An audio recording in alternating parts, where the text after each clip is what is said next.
Assalamualaikum warahmatullahi wabarakatuh.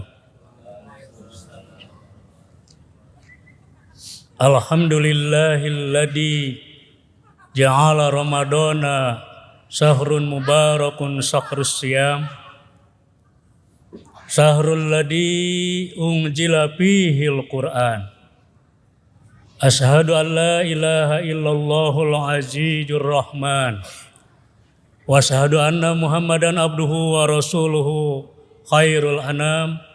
Allahumma salli wa sallim wa barik ala nabiyyinal karim wa ala alihi wa sahbihi wa sallam, amma ba'du. Hadirin jamaah Masjid Raya Al-Jabbar rahimakumullah. Tiada henti-hentinya kita memanjatkan puji dan syukur kehadirat Allah Subhanahu wa Ta'ala. Sampai saat ini kita masih diberikan kekuatan, kesehatan, dan kemampuan. Kita diberikan kesempatan untuk bisa beribadah di bulan Ramadan. Kita diberi kesempatan untuk bisa melaksanakan ibadah saum, melaksanakan tadarus Al-Quran, melaksanakan tarawih, melaksanakan ibadah-ibadah yang lainnya yang dapat menyempurnakan ibadah saum kita di bulan Ramadan ini. Seorang anak bertanya kepada bapaknya, "Wahai bapak, buat apa kita berlapar-lapar puasa? Tadarus, tarawih, apa gunanya?" Demikian sebuah bait lagu Sam Bimbo. Lapar katanya mengajarkan rendah hati selalu. Tadarus memahami kitab suci, tarawih mendekatkan diri kepada ilahi. Ini pada hakikatnya hadirin rahimakumullah, ibadah di bulan Ramadan ini merupakan rahmat dan kasih sayang Allah Subhanahu wa Ta'ala. Allah bentangkan kesempatan kepada kita supaya kita bisa mendapatkan banyak hal. Di satu sisi memang ibadah ini merupakan perintah. Kutiba alaikumus syiyam, diwajibkan kepadamu untuk berpuasa. Tafsirnya farada alaikumus syiyam, Allah mempardukan kepada kita semua untuk berpuasa. Seakan-akan terkesan bahwa kita dituntut untuk melaksanakannya. Tetapi setelah berjalan 10 hari berlalu dan malam ini kita masuki malam ke-11, kita merenung, ternyata di balik perintah ini hakikatnya adalah untuk kita semua. Allah tidak terpengaruh oleh ketaatan hambanya. Seandainya seluruh umat manusia beribadah mentaati perintahnya, Allah tidak bertambah besar kekuasaannya. Juga tidak kemudian menjadi kecil karena di antara umat manusia kemudian meninggalkannya. Tetapi ibadah ini hadirin rahimakumullah, setelah kita merenungkannya, dan ini merupakan bukti rahmat kasih sayang Allah yang ditujukan kepada orang-orang yang beriman. Yang pertama barangkali yang dapat kita renungkan, yang dapat kita petik, adanya efek untuk kesehatan. Allah bermaksud memberikan kesempatan kepada kita untuk melakukan sebuah proses maintenance, pemeliharaan tubuh kita. Jadi tubuh kita diistirahatkan dalam waktu 1 bulan lamanya untuk tidak terus-menerus mesin gilingnya beroperasi. Karena kalau dianalogikan dengan mesin kendaraan saja, kalau terus-menerus beroperasi, maka lama-kelamaan akan menjadi aus dan menjadi rusak. Maka hakikatnya adalah untuk manusia.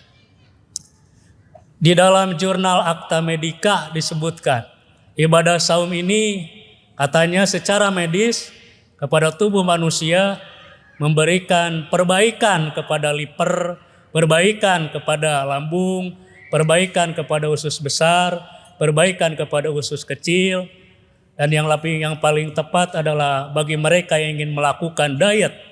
Sebab ketika mesin pencernaan tidak bisa mengunyah makanan karena kita tidak memasukkan makanan ke dalam perut kita, maka lemak-lemak itu lemak-lemak dibakar, kemudian racun-racunnya kemudian dikeluarkan. Ini memiliki efek yang sangat luar biasa. Mungkin mereka di luar sana hanya tahu bahwa ibadah puasa memiliki manfaat luar biasa bagi kesehatan. Tetapi bagi kita tentu ini adalah merupakan samroh, ya, buah dari ketaatan kita dalam melaksanakan perintah Allah tersebut. Ini yang pertama. Yang kedua, selain memperbaiki tubuh, juga detoksifikasi terhadap kotoran-kotoran yang ada di dalam kalbu manusia. Tazkiyatun nafs, pembersihan jiwa.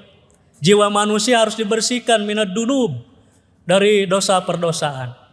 Kalau kata Imam Al-Ghazali, kalau hati manusia tertutup oleh karena dunub, maka zunub begitu ya, zunubun oleh dosa, maka kita tidak bisa memantulkan cahaya nur ilahi.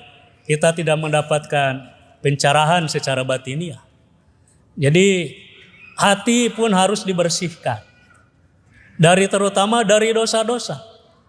Kadang-kadang manusia menyepelekan terhadap masalah dosa ini. Padahal dosa ini termasuk faktor yang sangat menentukan bagi nasib kehidupan manusia. Ibnu Qayyim Al-Jauziyah memerinci bagaimana bahaya dosa dan bahaya maksiat di tengah kehidupan manusia. Mulai dari bahaya yang berskala besar, seperti banyak dinukil dalam ayat-ayat Al-Quran. Kita diajak merenungkan bagaimana Adam dan Hawa terusir dari surga hanya karena memakan buah huldi. Hanya memakan buah huldi. Tetapi memang kita ingin masuk surga padahal banyak dosa. Bagaimana iblis dikeluarkan dari kerajaan langit hanya karena tidak mau sujud kepada Adam, dan dia mengatakan bahwa Adam khalaqtahu min tin wa khalaqtani min nar. Aku lebih baik daripada Adam. Maka dikeluarkan dari kerajaan langit. Al-Quran juga mengisyaratkan bagaimana penduduk bumi ini pernah ditenggelamkan oleh banjir besar, dan hanya kemudian genangan airnya sampai ke puncak gunung yang tampak hanya puncak-puncaknya begitu. Kemudian Al-Quran juga mengisyaratkan bagaimana umat kaum Ad diterpa oleh angin topan, bagaimana umatnya kaum Nabi Samud yang dikirim gemuruh, geledek, petir yang sangat memukat, yang sangat memekakan telinga. Bagaimana Fir'aun ditenggelamkan ke dalam lautan. Bagaimana Qarun dan bala tentaranya, Qarun dan segala harta kekayaannya ditimbun ke dalam bumi. Ini dosa-dosa besar yang patut dikhawatirkan oleh setiap kita. Yang kadang-kadang kita berpikir, bukankah kalau terjadi adab itu di dalamnya ada orang-orang soleh? Al-Quran surat Al-Anfal ayat 8 menyebutkan Fattaku fitnatal lati la tusibannal ladina minkum khosoh. Fattaku fitnatal ladi la tusibannal ladina minkum khosoh. Takutlah kepada sebuah fitnah yang tidak akan menimpa kepada kamu saja, tetapi semua umat, baik yang dolim, yang berbuat dosa maupun yang tidak, akan terkena akibatnya. Sahabat bertanya, ya Rasul, bagaimana kalau nasib orang-orang saleh itu? Orang-orang saleh pun akan kena dampaknya, tetapi mereka kemudian meninggal dunia, dan mereka Allah pun ridho kepada mereka. Ini yang menarik, kadang-kadang kalau diucap ulang pernyataan Kiai Haji Jainuddin M. Diat almarhum, sang mubalik legend. Terkadang ada orang berkata, yang mabuk gua, katanya. Aku mabuk pakai duit gua. Resikonya juga gua yang nanggung. Kenapa lu pusing? Yang zina gua, katanya. Pakai duit gua. Kenapa lu rese? Yang judi gua, katanya. Pakai duit gua. Kemudian yang nanggung segala untung ruginya juga gua. Kenapa lu ngomel begitu ya? Betul, kata Ki Junin MZ itu. Yang zina lu kata. Yang judi juga lu, yang mabuk juga lu. Tapi itu maksiat, Mas. Dan kalau maksiat Allah murka, dan kalau Allah murka maka semuanya akan kena getahnya. Monyong katanya begitu ya, karena beliau orang Betawi ya. Susah untuk menirukannya. Hadirin kaum muslimin, jamaah tarawih Masjid Raya Al Jabar rahimakumullah. Ada banyak tentu hikmah-hikmah yang bisa dipetik dengan berletih-letih puasa, menahan dahaga, menahan haus. Kita pun merasakannya, tetapi hakikatnya Allah sedang mengajarkan kepada kita sebuah kendali yang sangat, kemampuan pengendalian diri yang sangat luar biasa. Melatih untuk mengendalikan syahwat farji, dan yang kedua adalah syahwat butun. Kemampuan untuk mengendalikan sifat kekanak-kanakan. Sifat kanak-kanak itu impulsivitas. Kalau sudah mau maka hari itu juga harus terpenuhi. Yang kadang-kadang tidak mau apakah ini salah atau tidak, apakah halal atau haram, yang penting semuanya terpenuhi. Dan orang kadang-kadang hanya karena dikendalikan syahwat, gara-gara uang 2.000 perak nyawa bisa melayang. Kalau dulu katanya hanya duit 100 perak, orang saling membunuh satu dengan yang lain. Ini kalau syahwat tak terkendali. Lewat bimbingan ibadah saum, pikiran kita dibuat lebih panjang. Thinking before act, berpikir sebelum memutuskan. Kita menahan, walaupun tidak ada siapa-siapa, ada makanan enak, tidak ada yang menyaksikan. Ya menurut ukuran katakanlah ukuran orang yang tidak beriman, apa salahnya mencicipi makanan, kan tidak ada yang tahu. Tetapi dengan keyakinan yang kuat dan pemahaman yang tinggi, yang ingin digapai adalah ridho Allah, yang ingin digapai adalah ampunan Allah, yang ingin digapai adalah surganya Allah, dan juga keyakinan prinsip yang kokoh di dalam diri. Saya yakin bahwa yang dikerjakan ini adalah sebuah kebenaran. Ketika kita berpuasa, kita merasa bahwa yang dilakukan ini walaupun mungkin tanpa ada balasan apa-apa, tapi meyakini secara prinsip ini adalah sebuah kebenaran. Kemudian kita tidak mau melakukannya. Ya seandainya buah dari ibadah saum ini kemudian menjewantah di kehidupan yang lain, maka kehidupan manusia ini akan jauh lebih baik. Inilah diantaranya kemurahan yang Allah berikan. 1 bulan lamanya artinya bulan riyadhah. Kita dilatih paling tidak dalam hal pengendalian hawa nafsu. Nafsu yang katakanlah kalau 1 dia tidak cukup, inginnya 2 kalau watak nafsu itu. Udah dapat 2, inginnya 3 dan terus menerus begitu. Kemudian sahrut tarbiyah. Melalui ibadah Ramadan juga kita dididik, diajari paling tidak rasa kepekaan. Tidak ada satu momentum yang kita rasakan dalam pengalaman kita barangkali saat beribadah puasa. Perasaan cinta, perasaan rindu kepada mungkin orang tua merindukan anaknya, mungkin anak merindukan orang tuanya, mungkin juga sanak saudaranya.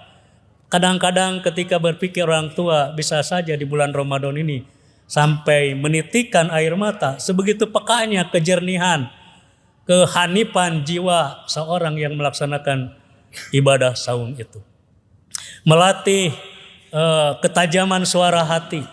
Melalui kebersihan hati orang pun mampu membedakan mana yang benar, mana yang salah.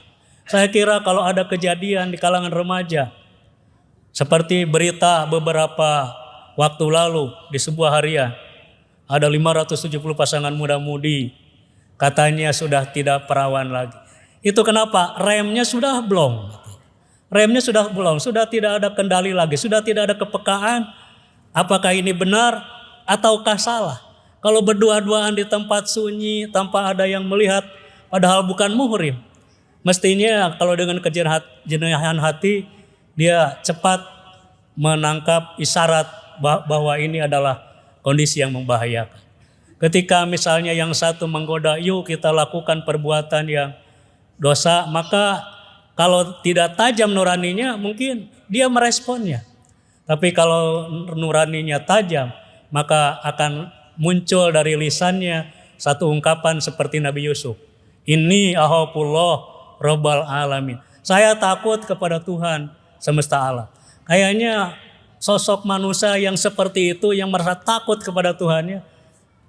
Tapi insya Allah ya, dengan bulan Ramadan dari tahun ke tahun, mudah-mudahan senantiasa diikuti oleh semua generasi muslim, sehingga terlatih jiwanya, terlatih mentalnya, mempertebal keimanannya, sehingga lahir generasi-generasi yang soleh, generasi yang diharapkan oleh negara, bangsa, dan agama. Hadirin rahimakumullah, hanya itu saja yang dapat disampaikan, mudah-mudahan ada manfaatnya. Mohon maaf jika ada kata yang kurang berkenan dan kekurangan. Wabillahi taufiq wa hidayah. Wassalamualaikum warahmatullahi wabarakatuh.